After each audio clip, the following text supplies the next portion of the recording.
السلام علیکم ورحمت الله وبرکاتو. دوستانو الله دې وکړي چې راته روغ او جوړ باست. دوستانو په دغه ویډیو کې به زه در وښیم چې موږ څنګه کولی شو چې خپل د جیمیل پاسورډ، خپل د آی ډي پاسورډ، ورک شوی پاسورډ را پیدا کړو. داسې د ټیک ټاک د آی ډي پاسورډ پیدا کړو. دغه ستاسو د هر اپلیکیشن د آی ډي پاسورډ ستاسو نه ورک شوی وي، ستاسو هیر وي، هغه پیدا کړئ په ډېر اسانه طریقه سره. دوستانو که چیرې تاسو جیمیل اکاونټ جوړ کړی د هغه آی ډي اوس ستاسو یعنې د هغه پاسورډ ستاسو هیر دی او جیمیل ستاسو سره خلاص دی او تاسو ډېر پریشان یاست، نو هېڅ پریشاني مه کوئ.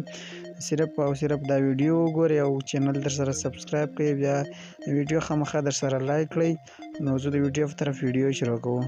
دوستانو د هغې دپاره به تاسو څه وکړئ، تاسو به راسئ کروم براوزر به کلا وکړئ. کله چې کروم براوزر کلا کړئ دلته به لږ انتظار ورته وکړئ دوستانو تر څو موږ ته په صحیح ډول خلاص شي. اوس به څنګه وکړئ، اوس به راسئ په دغه نشان باندې به کلیک وکړئ. کله چې په دې باندې کلیک وکړئ اوس به راسئ دوستانو په دغه سیټینګز باندې به کلیک وکړئ. کله چې په دې سیټینګز باندې کلیک وکړئ دلته به اوس دوستانو په پاسورډ باندې کلیک وکړئ. تاسو کتلی شئ دوستانو دغه د پاسورډ لیکلی دی، په دې چې کلیک وکړئ دوستانو تاسو کتلی شئ چې ماته د جیمیل پاسورډ، د فیسبوک پاسورډ دا ګرده ماته راکړي دي.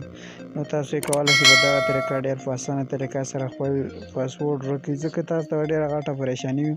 نو دا به موږ څنګه معلوموو، زه راځم اول د فیسبوک د آی ډي پاسورډ معلوموم. په دې به تاسو کلیک وکړئ. اوس به راسئ څنګه به وکړئ، په دغه سترګې په نښان باندې به کلیک وکړئ. اوس خو دلته تاسو ته بل مشکل جوړ شو. څه مشکل دی؟ اوس به دلته تاسو څه وکړئ، خپل د موبایل لاکر به واخلئ، یعنې کوم لاکر چې تاسو پرې درولی دی ستاسو د موبایل تاله به خلاصه کړئ. دلته زه د موبایل لاکر خلاصوم. دلته چې تاسو هغه خلاص کړئ دا ګورئ دوستانو دلته زما د فیسبوک د آی ډي پاسورډ بالکل دا پاسورډ دی، دا نمبر دی، تاسو کتلی شئ facebook.com. دلته تاسو کافي کولی هم شئ، په دې کافي چې کلیک وکړئ هر یو چې تاسو غواړئ کافي کولی شئ. اوس راځو جیمیل ته دوستانو، را به شئ په دغه جیمیل باندې به کلیک وکړئ. کله چې په جیمیل باندې کلیک وکړئ دا پاسورډ دی، دا جیمیل دی. دلته چې په دا سترګې په نښان باندې کلیک وکړئ بیا دا به دلته تاسو داسې کلا وکړئ. تاسو کتلی شئ دا زما د جیمیل پاسورډ دی. اوس دوستانو بل جیمیل اکاونټ دی، په دې به هم داسې کلیک وکړئ. کله چې کلیک وکړئ دا به ستاسو سره کافي کېږي. تاسو کتلی شئ دوستانو.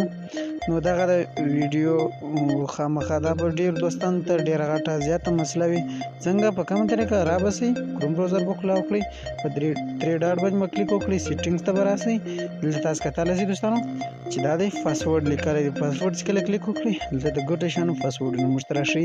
بیا چې کلیک ورباندې وکړئ دلته ستاسو په دا سترګه اپشن باندې به کلیک وکړئ، دلته به ستاسو د موبایل لاکر غواړي. دغه طریقه ده.